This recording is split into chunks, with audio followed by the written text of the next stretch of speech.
여러분 안녕하세요. 제가 얼마 전에 이제 북한, 중국, 러시아 이 세계 3대 악의 축이 동시에 몰락의 조짐이 보인다. 이것을 영상을 올린 적이 있었고요.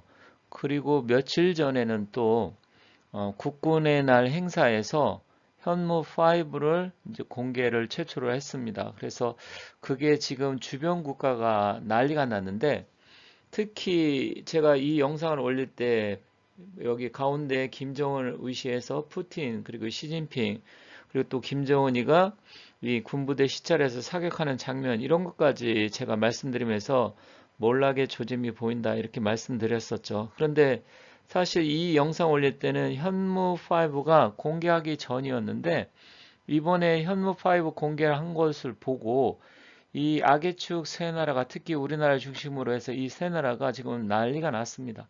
그러다 보니까 오히려 우리 국내보다도 훨씬 더 이 문제에 대해서 심각하고 예민하게 받아들이고 있습니다. 러시아 같은 경우는 뭐 이런 이야기까지 나오고 있어요. 우리 대한민국이 이미 핵무기를 거의 만든 완성 단계에 있다 이런 식으로 그렇지 않고서는 저렇게 큰 미사일을 특히 대한민국에서 뭐 북한을 만약에 북한을 중심으로 해가지고 북한 쪽에다가 만약에 미사일을 쏜다고 하면 이런 거대 미사일을 만들 이유가 없다. 이것은 핵무기 탑재용 ICBM이다. 이렇게까지 러시아 측에서 나오고 있습니다. 그리고 중국 같은 경우도 지금 내심 굉장히 놀라고 있는데 그 반응이 굉장히 재미있습니다. 그런데 사실 제가 이번에 이 현무5를 보고 풍수 고운 시대는 불의 시대인데 정말로 불의 시대는 우리 대한민국이 불이라는 것은 화력, 군사력, 전쟁 이런 것을 또 의미하기 때문에 막강한 군사력을 가지고 결국 구은 시대에 어떤 일이 벌어져도 벌어지겠구나. 그런 느낌이 굉장히 많이 와닿았습니다. 그래서 이런 부분을 한번 말씀드려 볼까 합니다. 지금 언론이나 유튜브, 특히 유튜브 영상을 제가 재밌게 여러 가지를 봤는데, 지금 현무5에 대해서 러시아라든지 특히 중국, 일본은 뭐 그렇게 많이 이야기 나오진 않더라고요. 일본 같은 경우는 어차피 자기들한테 이거 쏠 일은 없겠다 이렇게 생각하는 것 같아요. 근데 지금 중국 같은 경우 오히려 핵무기보다도 더 위험하다. 이렇게 지금 말하는 군사 전문가가 있고요. 또 심지어 현무 6도 지금 거의 만들어진 상태다. 이렇게 평하는 사람도 있었습니다. 그런데 이 현무 5 같은 경우는 크기도 크기지만 그 탄도 중량이 무려 8톤에서 9톤이다 보니까 결국은 이게 1000km 높게 상승을 해서 만약에 내려 꽂는다. 그것도 마 10의 속도로 내려 꽂는다고 하면 그 파괴력은 거의 뭐 소행성이 충돌한 그런 정도의 파괴력을 낸다고 합니다. 그러다 보니까 이게 결국은 우리가 핵을 가질 수 없는 상황이기 때문에 핵을 전술핵을 대체할 수 있는 충분한 강력한 무기가 된다. 이렇게 이제 전문가들이 이야기하죠. 저도 뭐 생각이 좀 비슷합니다만, 근데 전문가들이 말하는 거하고 조금 다른 것도 있어요. 제가 생각하는 거, 그건 뒤에서 말씀드리기로 하고요. 어찌됐건 지금 중국이 굉장히 당황을 했다. 그래서 북한도 굉장히 뭐 당황했겠지만 중국 측에서는 내심 이게 북한용이 아니고 자기 중국을 향해서 지금 대한민국이 만들었구나 이렇게 눈치를 챈 것 같습니다. 그러다 보니까 작년에 현무 4 그때 공개를 했을 때는 이렇게까지 호들갑을 떨지 않았었어요. 근데 현무라는 그 의미가 원래 사신도의 북쪽, 북현무, 동청룡, 서백호, 남주장 이렇게 하잖아요. 풍수에서 사신사 이렇게 할 때. 그런데 북쪽을 지키는 수호신입니다. 그러다 보니까 우리나라에서 북쪽이 북한, 러시아, 그리고 중국의 베이징 뭐 이런 쪽이 다 해당되잖아요. 그러다 보니까 이 세 개 나라가 지금 굉장히 당황을 하고 있습니다. 어찌됐건 이제 현무 6까지 나온다. 그런데 현무 6 같은 경우 크기는 제가 예상했을 때 현무 5하고 좀 비슷하면서 그 위력을 배가시킨다든지 아니면 속도가 조금 더 빨라진다라든지 탄도 중량이 조금 늘어난다라든지 아니면 사거리가 늘어난 이 정도일 것 같습니다. 결국은 이게 ICBM이라고 저는 생각을 합니다. 최대 사거리가 5,500km까지 이야기는 하지만 그것은 러시아 모스크바가 우리나라 중심으로 한 6,600km 떨어져 있기 때문에 러시아를 굳이 자극할 필요가 없다. 이런 전략적인 전술적인 차원에서 나온 발언이다. 이렇게 생각을 합니다. 그런데 공교롭게도 여기 푸틴, 김정은이, 시진핑 이 세계 3대 악의 축, 물론 러시아는 또 우리나라 국민들 중에서 러시아에 대해서 긍정적으로 생각하시는 분도 뭐 의외로 많습니다. 일단 뭐 저는 러시아 자체까지는 그렇게 나쁘게 보지는 않지만 제가 보는 이 침략 행위를 한 푸틴에 대해서 좀 안 좋게 보는 거예요. 그래서 중국이나 북한을 바라보는 뭐 그런 개념하고 러시아를 바라보는 건 약간 차이가 있을 수 있습니다. 다만 푸틴이 지금 현재 궁지에 몰려 있고 굉장히 어려운 상황에 처해 있는데 어찌됐건 침략자잖아요.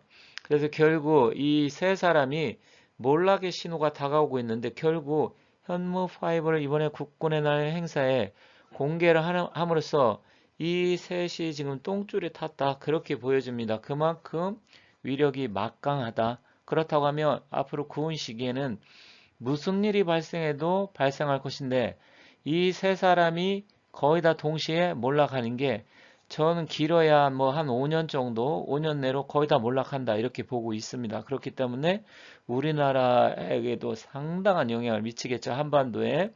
그런 부분이 있고요. 또 북한 같은 경우 이제 북한 헌법까지 개정을 해서 우리 민족이라든지 통일이라든지 이런 개념을 싹 빼려고 하고 있습니다. 결국 북한은 완전히 이제는 고립 사회, 지금까지도 그랬지만 세계와 담을 쌓고 중국하고도 담을 쌓고 우리 대한민국하고도 교류 안 하고 완전히 고립주의로 가고 있습니다. 이제 망하는 길로 가고 있는 겁니다.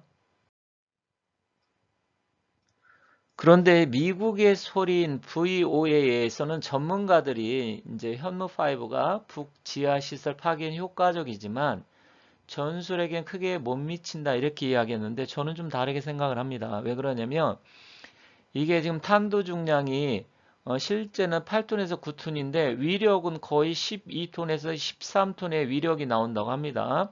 그런데 여러분들 아시겠지만 이 운동 에너지라는 것은 질량 곱하기 속도잖아요.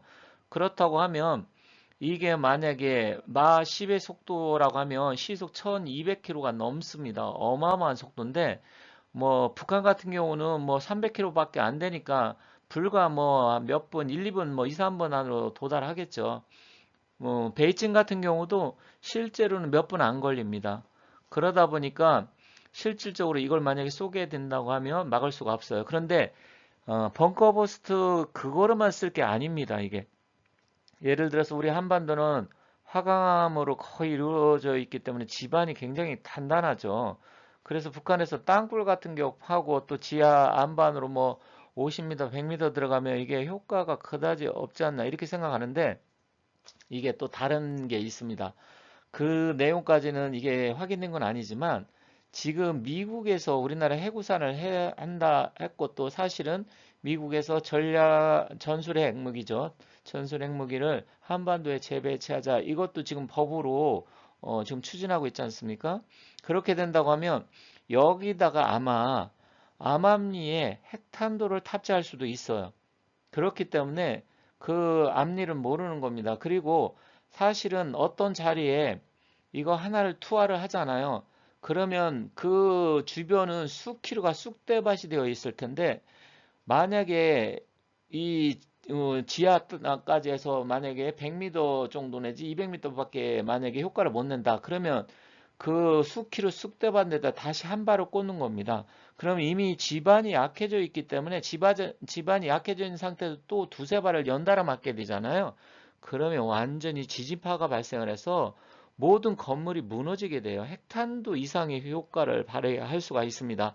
단순하게 한 발만 생각해서 그런 건데 지금 이번에 이스라엘이 지금 헤즈볼라 그 수장들 그 벙커버스터를 내리 꽂을 때 거의 거기 뭐 수십 발 거의 뭐 100발을 쏟아버렸다는 이런 이야기도 있잖아요. 그러면 수십 발을 내리 꽂잖아요. 그럼 평양이고 뭐고 다 초토화됩니다. 베이징도 큰 도시지만 이거 한 30발 정도에서 한 40발 쏟아버리면 베이징도 완전히 끝나버려요. 우리가 연간 이것을 70발 정도 이상 만들 거고요. 그리고 200개 이상을 보유한다고 하고 또 아스날 10이라는 것은 이제 무기 그 창고처럼 만든 배죠. 그래서 그 배에다가 이 뭐 현무 4, 현무 5, 뭐 또 현무 3 순항 미사일 이런 것까지 다 해가지고 할 텐데 나중에 이제 그것까지 한 세네 척을 만들어서 한다고 하면 우리 대한민국을 건드릴 나라는 이 지구상에 없습니다. 비록 핵이 있다 하더라도 중국이나 북한에서 러시아에서 핵을 못 쏴요. 이번에 우크라이나 전쟁 보셨잖아요? 러시아가 그렇게 핵 쏜다 그랬는데 핵 쏩니까? 못 쏩니다. 핵 빼놓고는 지상 최강의 강력한 무기이기 때문에 결국은 중국도 이제는 우리 대한민국을 건드리지 못한다. 우리가 실제로 중국하고 붙어도 이제는 충분히 승산이 있다. 그렇게 보여지는 절대 무기 같은 그런 무기가 된 것입니다. 이 사진 뉴스에서 많이 나와서 보셨겠지만 저도 말씀드렸지만 자 보세요. 김정은이가 군부대를 시찰을 했는데 이제 경호부대가 이 사격하는 군인들을 향해서 총구를 겨누고 있고 심지어 방아쇠까지 손가락으로 여차하면 쏴버리겠다 걸고 있어요. 이만큼 지금 김정은이는 굉장히 신변에 대해서 위협을 느끼고 있고 북한의 분위기가 좋지 않다. 여러분들께서 아시는지 모르겠지만 하인리 법칙이라는 게 있죠. 어떤 큰 사건이 벌어지기 전에는 한 299개, 거의 300개의 작은 조짐들이 보이고 또 그게 모이고 모여서 결국 하나의 큰 사건이 되는데 그 조짐들이 있는데 이런 조짐이 지금 계속 보이고 있다는 겁니다. 그러면 현무 5가 공개가 됐기 때문에 이제는 현무 6는 공개할지 안 할지 모르지만 거의 뭐 지금 만들고 있고 아니면 완성 단계다 이렇게 보고 있는데 이제 김정은이는 앞으로 편하게 절대로 잠을 잘 수가 없습니다. 이제는 김정은의 참수 작전까지도 생각하는 시대가 왔기 때문에 결국 김정은의 수명은 제가 다른 영상에서 말씀드렸지만 현무5가 공개됨으로써 수명이 3, 4년 단축이 되고 이제 몇 년 남지 않았다. 그렇게 보여집니다. 그런데다가 최근 중국하고 북한 사이가 좋지 않아요. 그동안 북한의 뒷배를 시진핑이가 계속해서 봐줬는데 지금 북중 관계가 굉장히 상황이 좋지 않습니다. 물론 언제든지 또 다시 뭐 서로 만나고 서로 도와주고 뭐 이럴 가능성은 있지만 어쨌든 중국 자체도 지금 실업률도 굉장히 높고요. 경제가 거의 뭐 붕괴까지는 아니지만 나락으로 지금 떨어져 가고 있고 외국인 투자 자본 다 썰물처럼 빠져나가고 있고 성장률은 지금 뭐 말로는 뭐 4.8% 5% 그랬는데 제가 봤을 때는 그게 반도 안 되고 잘 돼야 뭐 1.5% 내에서 2% 수준이다. 저는 이렇게 보고 있는데 그렇다고 한다고 하면 중국도 지금 북한 신경 쓸 겨를이 없어요. 이제 이 풍수 구은 시대는 기회가 오고 있다. 저는 이렇게 생각합니다. 그런데다가 시진핑의 수명도 뭐 그렇게 얼마 남지 않았다. 그런 이야기도 있어요. 제가 2년 전인가요? 시진핑의 수명 몇 년 안 남았다. 몇 년 안으로 잘못하면 사망할 수 있다. 그리고 얼마 전에 또 큰 수술했다. 이런 이야기도 나오고 있습니다.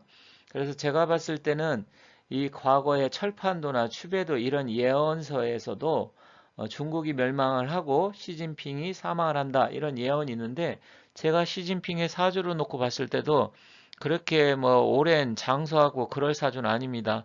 길어봤자 저도 김정은이나 시진핑이 한 5년 정도 이렇게 생각을 하고 있거든요.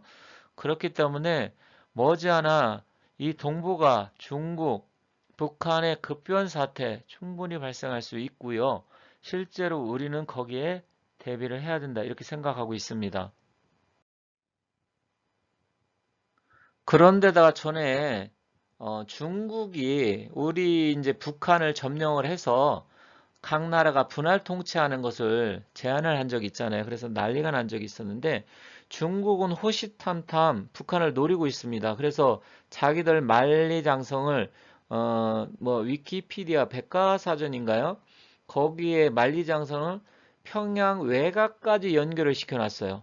그러다 보니까 그것은 뭐냐면 동북공정의 일환으로서 북한의 급변사태에 일어나면 그것을 빌미를 해서 북한을 접수하려고 하는 이런 작전인데, 사실 저는 북한이 급변사태 일어나면 북한하고 우리하고 전쟁하는 것보다는 저는 중국하고 우리나라하고 구은시대 잘못하면 전쟁이 일어날 수도 있다, 이렇게 생각하고 있는 사람입니다.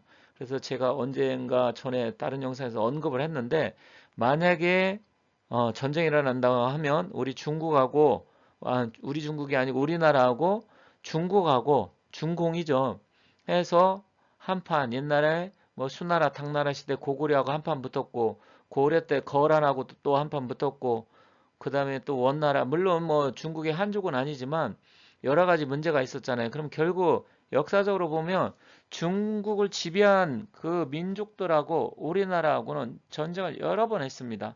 이제는 6.25 전쟁 때 중국군하고도 또 한판 붙었었는데, 또다시 거의 7, 80년 만에, 이제 한 80년 넘어가겠죠. 중국하고 또 한 번 또 붙을 일이 생길 수도 있다, 이렇게 보여지고 있어서 만반의 준비를 해야 된다, 이렇게 보고 있습니다. 그런데다가 여러 예언서를 보면 2025년 뭐 우리 한반도가 전쟁도 일어나고 통일도 된다, 이런 예언이 많죠. 저도 뭐 그런 영상을 올린 적이 있지만 그건 제가 이야기하는 게 아니고요, 어떤 예언서를 가지고 말씀드린 거예요. 저는 일단 2035년 전후로 보고 있습니다. 10년에서 길면 15년 이렇게 보고 있기 때문에, 일단은 2030년 그때 정도는 김정은이한테 문제가 발생을 하고, 그로 인해서 실제로 여러 가지 문제가 일어나고 뭐 중국하고 전쟁을 하던, 아니면 북한에 또 다른 정권이 들어서 또다시 무너지면서 붕괴되던, 이런 시간을 걸치면서 2035년에서 2038년 사이에 저는 통일이 되지 않을까, 이런 생각을 갖고 있습니다. 어찌됐건 앞으로 이렇게 시시각각 우리 동북아시아, 우리 대한민국을 위시해서 이 변하는 그런 사정에 대해서도 미래의 흐름이라든지 어떻게 흘러갈 건지, 그런 부분도 제가 앞으로도 지속적으로 말씀드리도록 하겠습니다. 지금까지 시청해 주셔서 감사합니다.